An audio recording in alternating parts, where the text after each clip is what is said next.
la paz sea sobre todos vosotros. En este vídeo vamos a hablar sobre las deidades que aparecen en el Sagrado Corán. Sabéis que en ocasiones se citan nombres.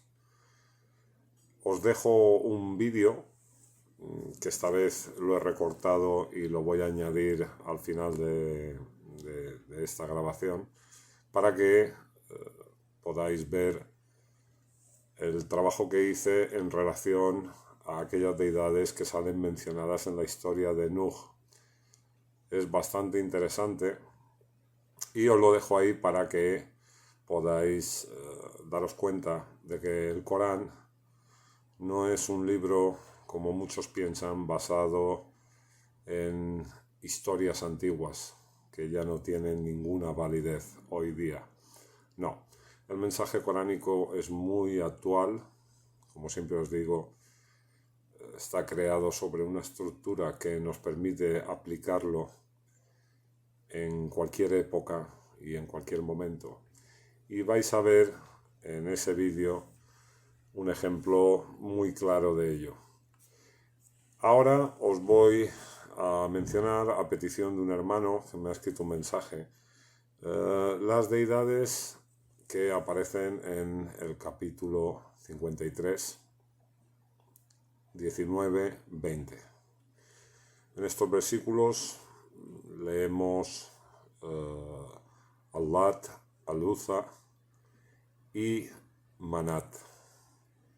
Bueno, ¿qué son estas tres deidades? Sabemos que en la Arabia preislámica pues habían dioses de piedra y al parecer estos ídolos que salen aquí mencionados pues serían estatuas que se han de algún modo conservado.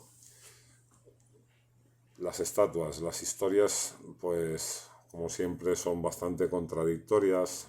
Aparecen relatos fantásticos de brujas que los protegían cuando Ibn Walid fue a destruir uno de los templos, le apareció un monstruo. Bueno, ya sabéis lo que siempre aparece en los relatos de la tradición, historias fantásticas.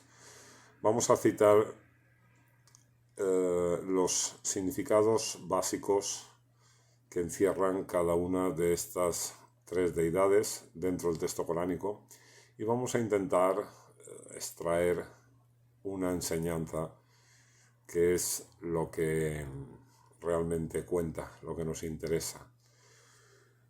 Mirad, en una traducción corriente aparece así 53:19. ¿Y qué os parecen Allat, Al-Uzza?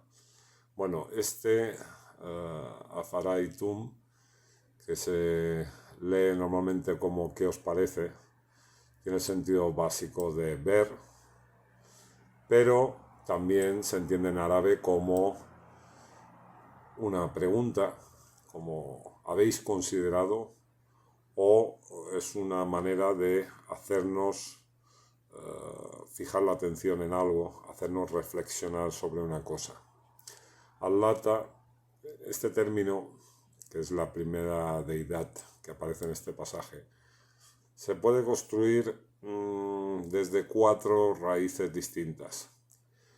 Todas ellas tienen en común que los significados básicos y las acepciones más importantes están, digamos, relacionadas con la disminución y con la debilidad. Después encontramos Al-Uzza. Esta deidad encierra en su sentido más básico el concepto de autoridad y poder. Es decir, en las dos primeras, Allat y Al-Uzza, ya encontramos debilidad y poder. Después, cuando seguimos en 53:20, la otra, Manat, la tercera. Bueno, este Manat, en su sentido más básico, es decir, el sentido que encierra la raíz, es el de poner a prueba, o aquello que sirve para exponer lo que uno lleva dentro. Este es el significado más básico de Manat. Después, los dos términos que aparecen en el versículo, que se entienden como la tercera, la otra, Zalizata y Alugra. Este Zalizata tiene el sentido, en este contexto, de un grupo de tres. Recordad las veces que este número ha salido en el Corán agrupando elementos. Por ejemplo, las tres sombras en las que se forma el bebé, las tres columnas de humo, los tres grupos en el día del juicio. Esta forma de tres aparece muchas veces en el Sagrado Corán. Al-Ukra, que se entiende como la otra o la última de ellas, tiene como sentido básico, a partir de la raíz, el significado de el último segmento de una secuencia después de la cual comienza una nueva secuencia. Es decir, algo que termina para dar paso a otra cosa o a una fase distinta. En relación a estas dos palabras, Zalizata y Ukra, pues se toman en cuenta y se consideran como un acusativo o un nominativo del sustantivo. Pero, ¿qué ocurre aquí? Y ya lo hemos explicado en muchas ocasiones, que el Corán tiene una estructura propia. No nos podemos basar en las formas o los estudios gramaticales posteriores al Corán, porque el Corán tiene su propia estructura. Esto no me lo estoy inventando yo, lo podéis leer en los léxicos. Los expertos de la lengua árabe ya señalan esta cuestión, y en su sentido más básico, que es el de las raíces, pues podemos decir que las frases o versículos coránicos, cuando se enfocan, se analizan en su forma más básica, digamos que encierran. Hay gente que lo ve como algo muy abstracto, interpretar así el Corán, ¿no? Pero no es que sea abstracto, es que esto nos permite crear estructuras que nos ayudan a encerrar ideas que son útiles y prácticas para nosotros. No estamos quitando el sentido de, digamos, que puedan tener estas palabras en relación a unas deidades que existieron. Pero tenemos que tener en cuenta que el Corán es un libro de conocimiento y que debemos utilizar esa información que en él aparece para que nos sirva. De nada nos sirve hoy en día, pues, saber que los árabes de aquella época tenían estas tres deidades. Tenemos que buscar el sentido práctico, y ese se encierra en las raíces de los términos. Por eso, cuando tenemos un versículo o un pasaje como este, tenemos que dejar un poco a un lado las normas gramaticales, como nos dicen los lexicólogos, porque si no vamos a cerrar un conocimiento válido para nosotros. Lo vamos a dejar en una historia del pasado, en algo que no tiene ninguna validez para nosotros, y eso no lo podemos hacer con el Sagrado Corán. Entonces, cuando tú coges el capítulo 53 y lees el principio, hasta donde pone el loto, ¿no? Ya lo hablamos en un vídeo anterior, lo dejo por aquí arriba para que recordemos que este viaje que teóricamente hace el profeta no es ni más ni menos que un modo de alcanzar o recibir los signos de Allah. Ver ese vídeo y vais a comprender el principio de este capítulo 53. Cuando llega a este pasaje, al 19, vais a ver o vais a entender que el inicio del capítulo nos está hablando de los signos de Allah revelados al mensajero. Y que a partir de aquí, del versículo 19 y 20, vais a ver que nos está haciendo reflexionar sobre la fuerza y la debilidad, las cuales se van sucediendo como parte de la prueba que Allah ha puesto en esta vida.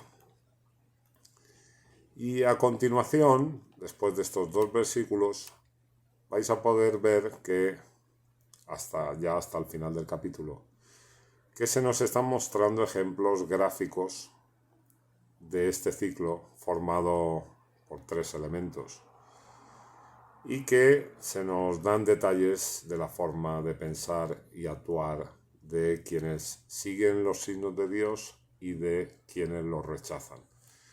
En esta última parte pues vais a encontrar cosas como: tenéis vosotros los varones y él las hembras.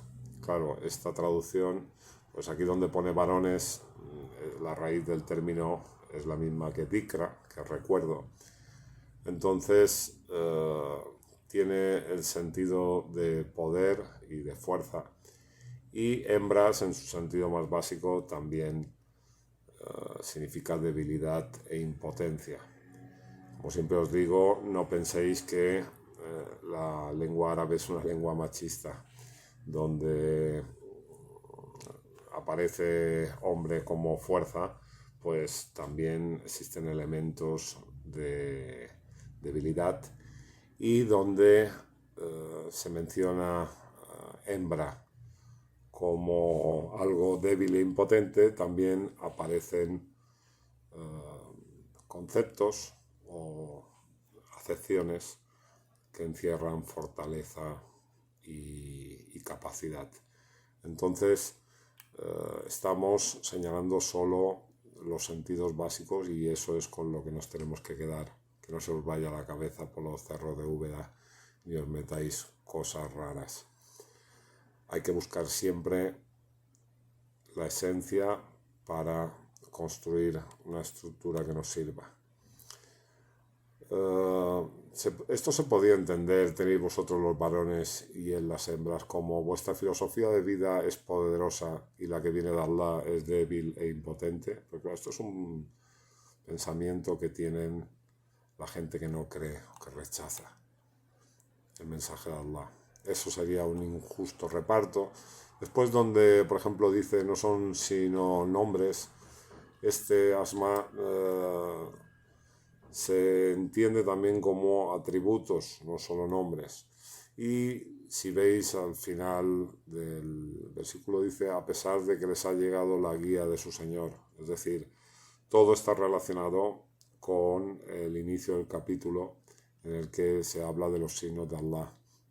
Después vais a encontrar de Allah, por ejemplo, son la última vida y la primera, en relación al ciclo de los tres elementos que ya hemos citado, que pertenecen a la primera vida. Y la última vida, pues sería el ciclo posterior, en el que ya no existe la prueba, ya solo existe los dos primeros elementos, el de debilidad y el de fuerza, que se podrían entender como pérdida o triunfo. Luego también vais a encontrar los que no creen en la última vida, le dan a los ángeles nombres femeninos. Esto, en su sentido más básico, significa atribuir debilidad a las fuerzas o al mensaje de Dios. No tienen conocimiento de ello, no siguen sino suposiciones, y la suposición carece de valor frente a la verdad. Siempre todo es en relación al mensaje de Allah.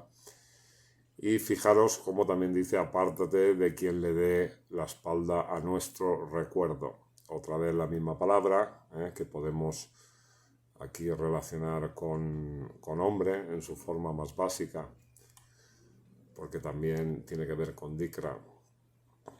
Y bueno, finaliza: ¿acaso os asombráis de lo que se os relata?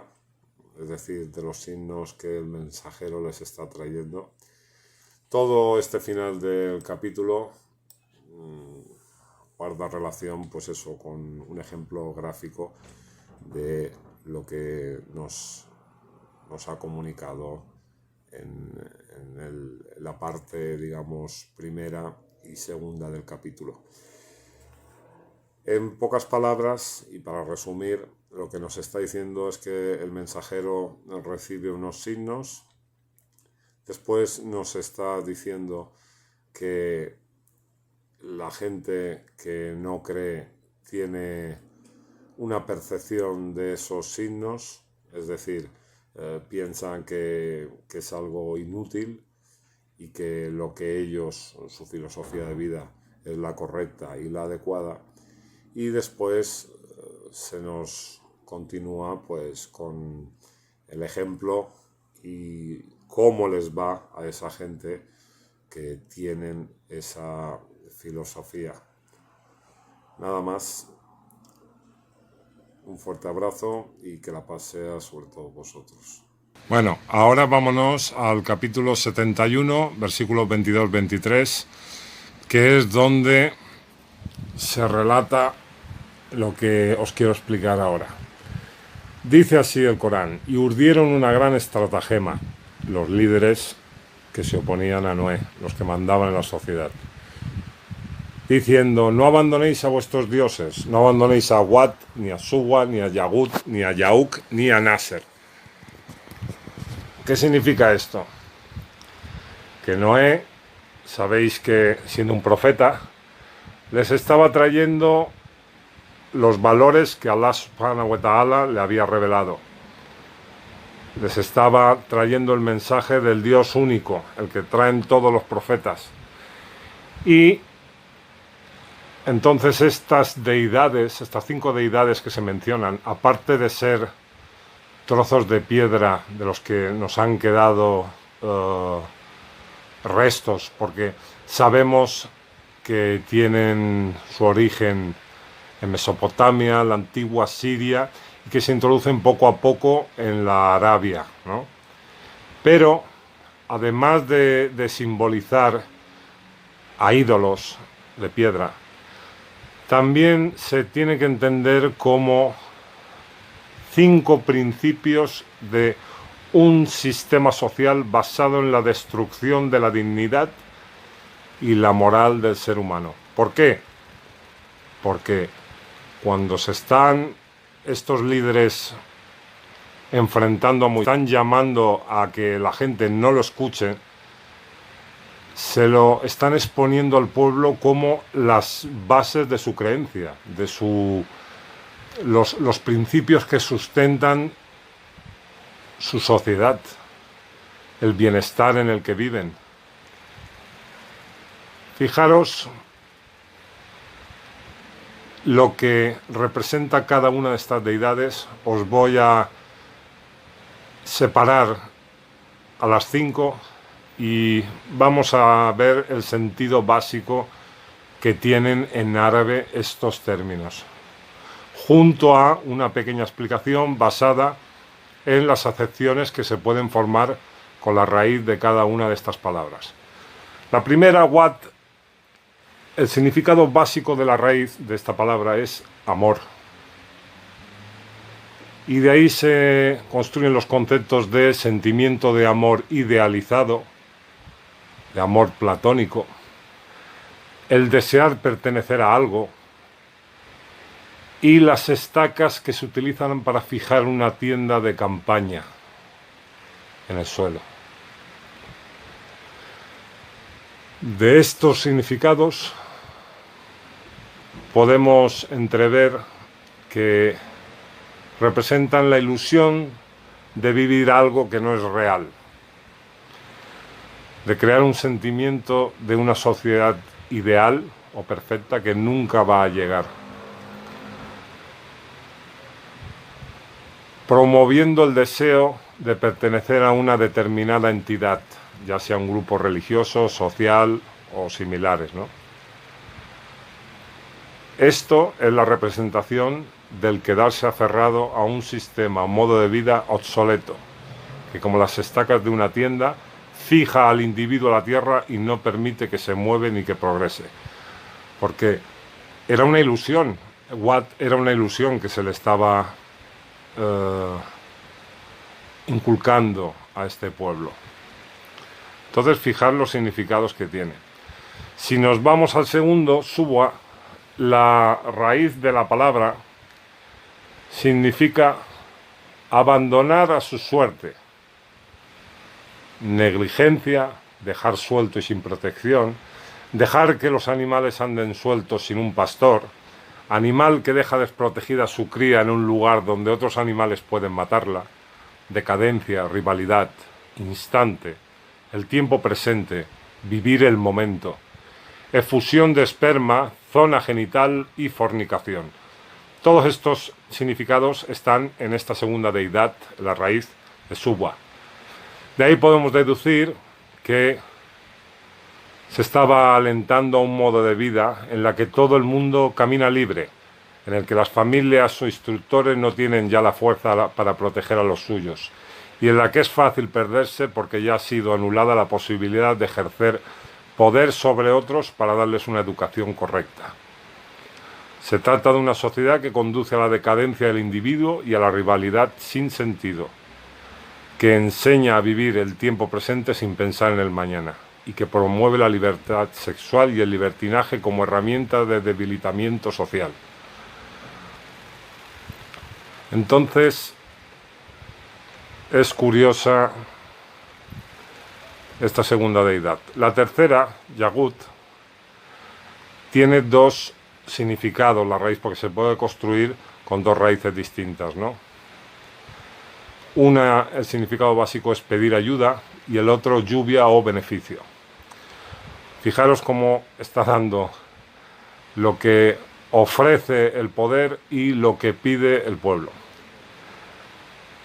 La que tiene que ver con pedir ayuda significa también pedir socorro a gritos, liberar de la dificultad, angustia o adversidad. La que tiene que ver con lluvia y beneficio significa recibir lluvia en tiempos de sequía, brillo, esplendor, engordar un caballo a pleno galope, seguir aumentando la velocidad sin cesar.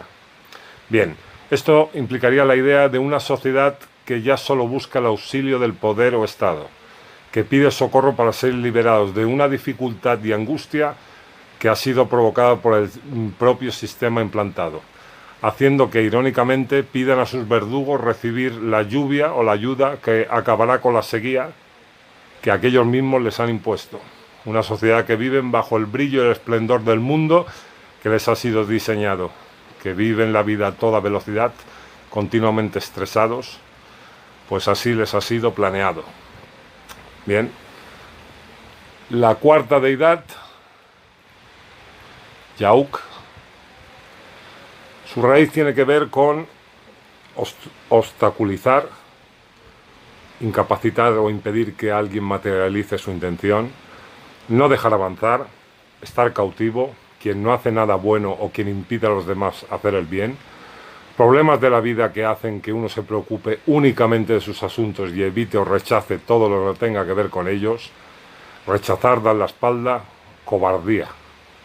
Estos son los significados de la raíz básicos, ¿no? Por lo que se puede entender también que hace referencia a una sociedad que incapacita o impide la materialización de los objetivos de aquellos individuos que pueden cambiar la suerte de los pueblos cautivos, que inculca a la persona que debe perder el tiempo y hacer que otros también lo pierdan, que crean problemas sociales y circunstancias para que cada uno se preocupe solo de lo suyo, sin tener en cuenta a los demás. Una sociedad que hace que las personas se acostumbren a dar la espalda y rechazar al prójimo, además de que se les ha inoculado la cobardía y el miedo a sus habitantes. Curioso, ¿eh? La quinta deidad es Nasr, cuya raíz tiene el significado básico de arrebatar, quitar con violencia, aflojar o desatar y llevarse, dividir en tiras o partes pequeñas, envidia, herida. Estas son las acepciones que se construyen con esta raíz. Y podemos entender que hacen relación a una sociedad que arrebata lo más esencial del individuo, o sus recursos, unas veces con violencia, otras aflojando y aparentando bondad, pero siempre llevándose. Algo que divide a las personas y provoca la envidia entre ellas, para dejar al individuo aún más herido. Todo esto no es ni más ni menos que una exposición de estas 5 deidades, de un sistema de vida que choca de frente con el mensaje que han traído todos los profetas de Dios, incluido Mohammed. Claro, sabéis que Mohammed es el último de los mensajeros y su mensaje tiene que quedar hasta el final de los días. Por eso la estructura coránica os está hablando de algo más que ídolos de piedra. Os está hablando o avisando de cómo funcionan las estructuras de poder que se enfrentan a Dios o al sistema que Dios ha pedido implantar a la humanidad. Entonces, este pasaje de Noé no es ni más ni menos que una advertencia. No os quedéis solo que significa piedras y ídolos, porque tiene un significado más profundo y sobre todo más útil para los tiempos que corren, más útil para una sociedad moderna como la nuestra. Un saludo a todos y que la paz sea sobre todos vosotros.